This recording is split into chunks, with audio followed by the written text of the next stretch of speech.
ఆషాఢం వస్తే ఆఫర్లు పెట్టినట్టు సెప్టెంబర్ నెల వచ్చిందంటే చాలు బీజేపీలకు కూడా విమోచన దినోత్సవం యాదికొస్తుంది.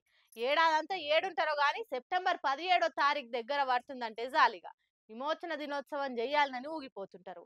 ఆ అలవాటైన సాంప్రదాయం లెక్కనే ఈసారి కూడా సెప్టెంబర్ 17వ తారీఖు రోజు విమోచన దినోత్సవం చేయాలని ఇయాల్టి పని దినాన మీటింగ్ పెట్టుకుండ్రు.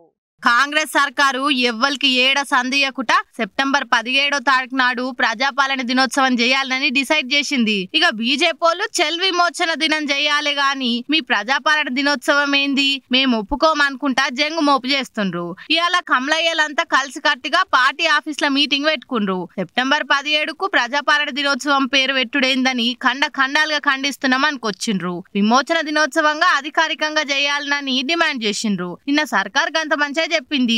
జిల్లాల కలెక్టర్లు పార్టీ ఆఫీసుల్లో పదవులు ఉన్నోళ్ళు నామినేటెడ్ పోస్టులు ఉన్నోళ్ళు వాళ్ళ ఆఫీసులలో జెండాలు ఎగరేయాలని ఆర్డర్లు వేసింది. ఇక మళ్ళా అధికారికంగా చేయాలని బీజేపీ వాళ్ళు మళ్ళా డిమాండ్ చేస్తుట్లా అర్థమైందో ఎవ్వరికి సమజైతలేదట. మరి ఈ కేంద్రంలో మీరే పవర్లుండ్రు కదా. సెప్టెంబర్ 17వ తారీఖు నాడు తెలంగాణకు స్వాతంత్ర దినోత్సవం అయిందని పార్లమెంట్ లోనే చట్టం చేసి గెజిట్ తీసుకురండ్రి. ఎందుకు ప్రతి ఏడు 17వ తారీఖు ముంగట ఈ రపరప ఎందుకు ఉత్తుత్తి హడావిడని కారెడ్డాల కామెంట్లు చేస్తుండ్రు సోషల్ మీడియాలా.